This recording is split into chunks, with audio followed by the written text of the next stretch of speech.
Hi.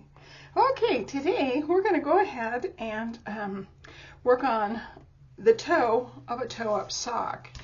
And I have a round toe. There are other toes that you can make. There are some that have almost a boxy look to them, but I do the round toe, so that's what I'm going to show you today. And I have a link down in the bottom of my description that shows you where you can find this pattern and print it out for yourself so that you can follow it. So I'm not actually going to make a sock with you, but I am going to take you through the various areas doing a toe-up sock so that you can kind of get familiar with how to put it together.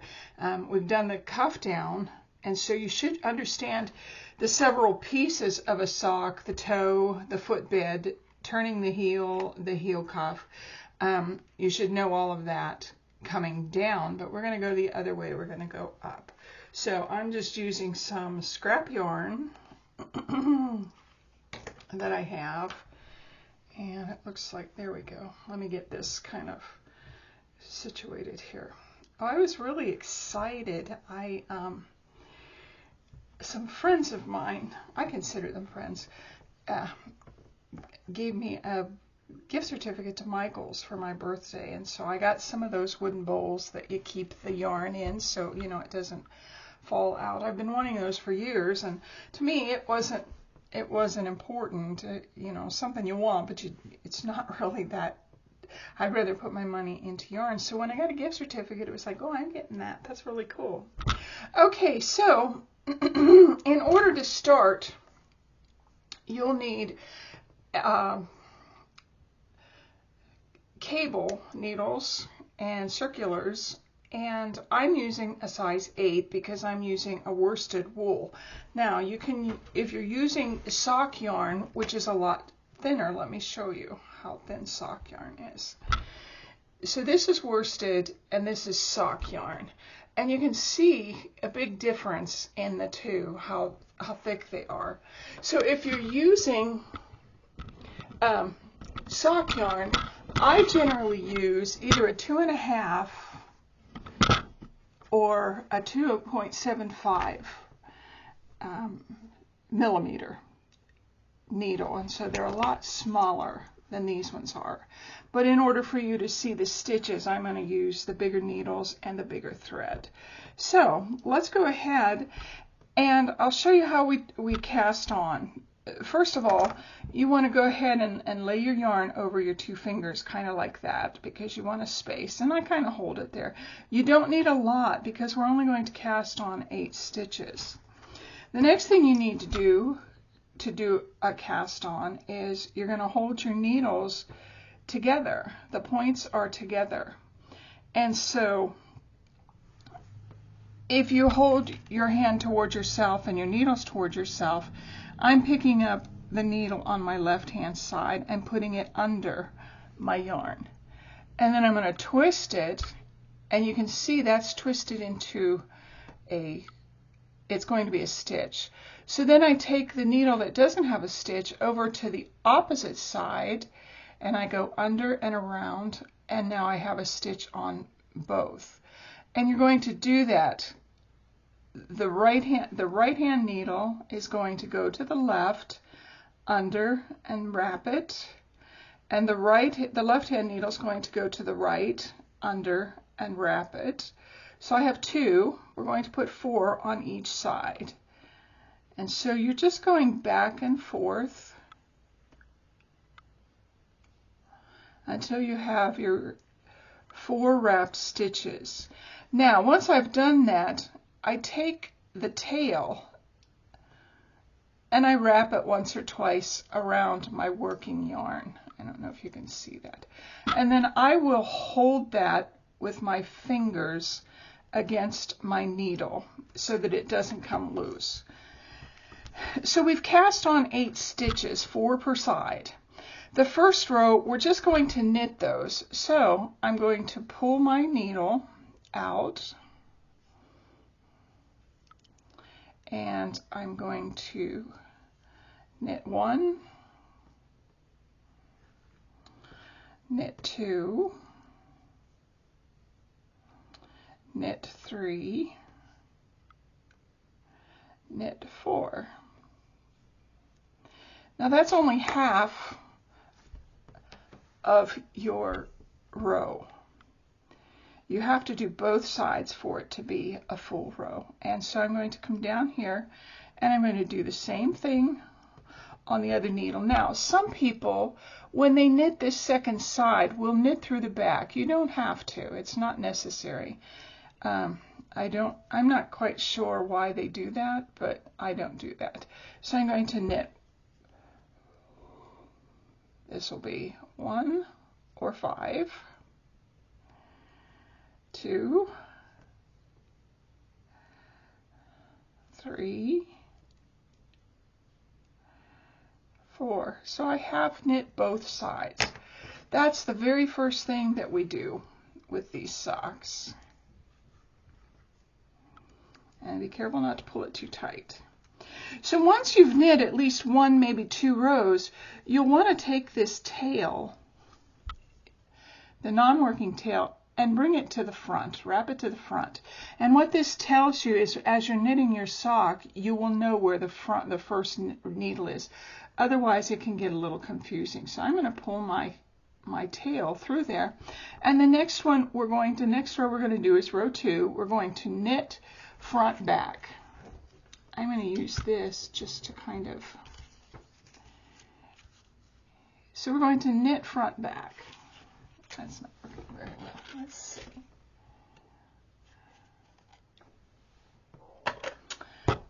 Oh, here we go. Let's use this just so you can kind of keep the spot.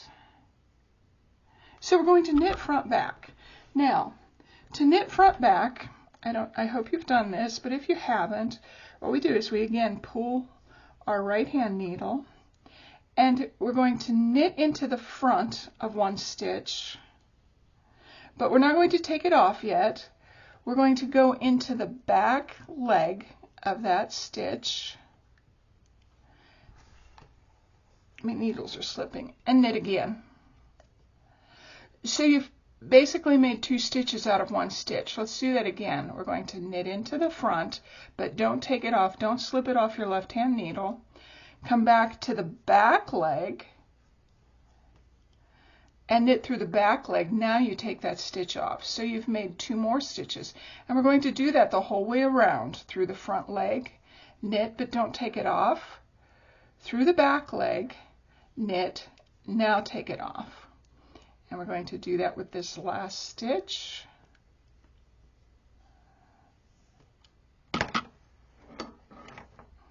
Okay, so that is one side. We have to do the other side.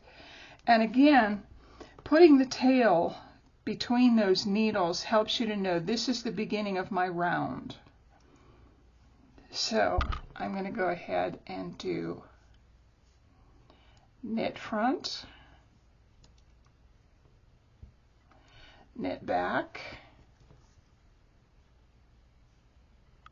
and I've made 1 stitch, knit front, don't take it off, knit back,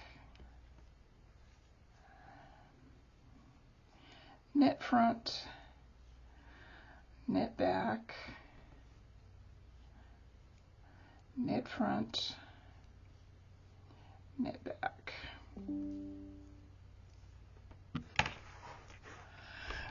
Okay, so when I get my needles pulled together like this, you can see there's my tail. Now it is coming out of a stitch, but that's okay.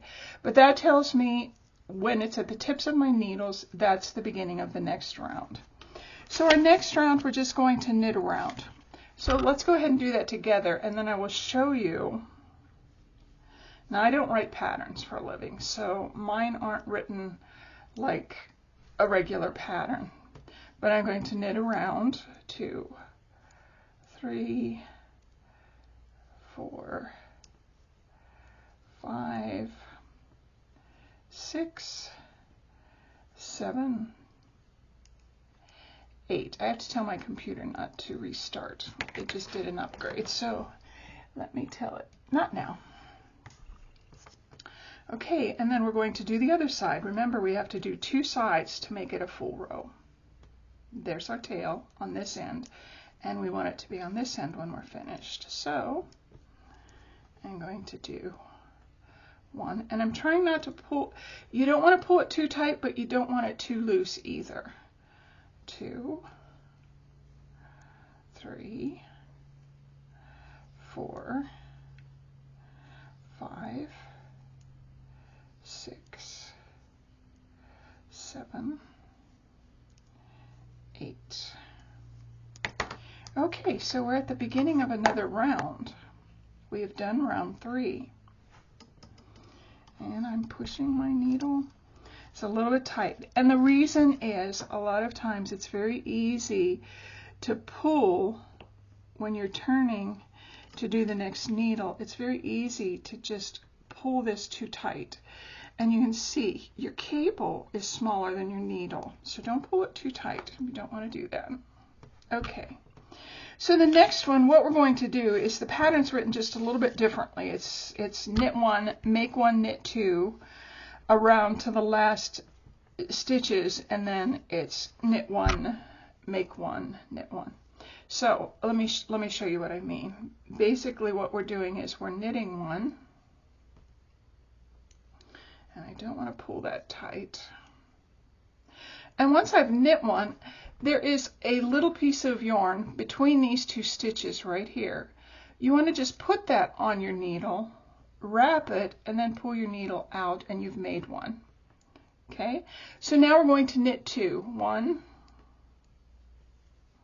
2, and we're going to do it again. Make 1, put your needle between that yarn, and just knit it. And then knit 2. Now there's another way you can do that. Let me show you how you can do that. You can actually, oops, I missed one. Did I miss one? No. You can actually take this yarn and put it on your left-hand needle and then knit through it. I just feel like that's not really a necessary step to make 1. And then knit 2. So here's where I'm talking about. When you get to the end of one side, we're going to make 1, knit 1, we have to knit 2, but our second one is on the other side. So there's 1. We're going to pull our needles, push our needles. There we go. Pull out our needle, and then this is our 2. So we're going to make 1, knit 2, 1, 2, make 1, knit 2, 1, 2, knit 1, make 2, make 1, knit 2, sorry. And again, you're left with just one stitch, but we're going to make our 1, and we're going to finish off by just knitting 1 at the end of the row. Okay, so we've already gotten a nice start on our round toe.